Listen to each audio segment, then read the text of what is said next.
Հայաստանի փոխարտգործնախարար Կարեն Նազարյանն այսօր Ազատության հետ հեռախոսազրույցում համոզմունք հայտնեց, որ Եվրասիական տնտեսական միությանն անդամակցելու պարագայում անգամ Հայաստանի ու Եվրամիության միջև առկա է համագործակցության դաշտ։ Հիշեցնենք, այսօր ավելի վաղ Armenpress գործակալության հետ զրույցում Հայաստանի էկոնոմիկայի նախարարի առաջին տեղակալ Գարեգին Մելքոնյանը հայտարարել էր, թե Հայաստանը վերսկսում է բանակցությունները Եվրամիության հետ նոր համաձայնագրի ստորագրման շուրջ, որում առավելապես պահպանելու է ասոցացման համաձայնագրում բանակցված բոլոր այն նորմերը, ինչը որ հնարավոր է պահպանել եւ ինչը չի հակասում Եվրասիական տնտեսական միությանը Հայաստանի անդամակցությանը։ Հայաստան եւ Եվրոպական միություն համագործակցության նոր շրջանակի ձևավորման ուղղությամբ գործընթացն արդեն մեկնարկվել է։ Քննարկումները գնում են թե առևտրային հարցերի շուրջ եւ թե քաղաքական արդարադատության եւ ոլորտային համագործակցության բաղադրիչների շուրջ։ Ուրեմն այս նպատակին հասնելու համար ակնկալում ենք, որ երկուստեք կարող ենք ամրագրել արդեն իսկ ձեռքբերված պայմանավորվածությունները մի շարք ոլորտներում, մասնավորապես առևտրի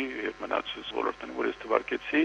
հաշվի առնելով իհարկե դրանց համատեղելիությունը Եվրասիական տնտեսական միության անդամակցելու արդյունքում Հայաստանի ստանձնած նոր պարտավորվածությունների հետ։ Պարոն Նազարյան, Եվրամիության հետ առևտրային համագործակցությունը շարունակելու խորացնելու մասին վերջերս նաև Եվրամիության դեսպան Հրիսթիան էր խոսել, որքանով է հնարավոր խորացնել այդ առևտրային համագործակցությունը, հաշվի առնելով, որ Հայաստանի արտաքին առևտուրն այսուհետ ըստ էության համակարգվելու է Եվրասիական տնտեսական միության շրջանակներում։ Այս բանը, ինչպես ասեցի,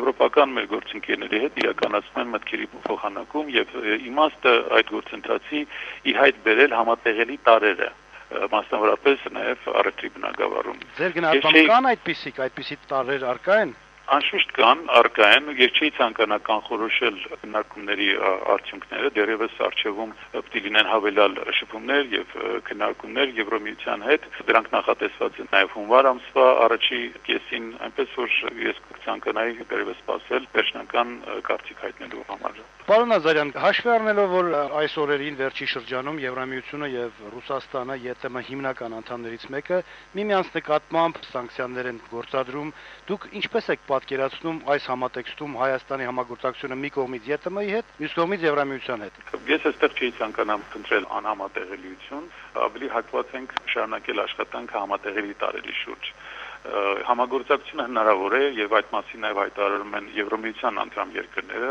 դրա բառապացույցը նաեւ վերջերս Գերմանիայի կողմից արված հայտարարություններ։ Եվ վերջին հարցը, պարոն Նազարյան, կարող եք ինչ-որ հստակեցումներ անել կապված Եվրամիության հետ նոր համաձայնագրի ժամկետների հետ, երբ կարող է այն ստորագրվել։ Գիտեք, մինչև որ հստակեցնենք ժամկետները, նախ պետք է ավարտենք մտքերի փոխանակման գործընթացը, ինչպես արդեն նշեցի, դրանք ընթանում են ճյուղավորված առևտրատնտեսական հարցերի շուրջ եւ նաեւ քաղաքական համագործակցության խնդիրների շուրջ։ Մտքերի փոխանակումը ավարտելուն պես անհրաժեշտ կլինի արդեն փորձել հասկանալ հնարավոր ժամկետների խնդիրը։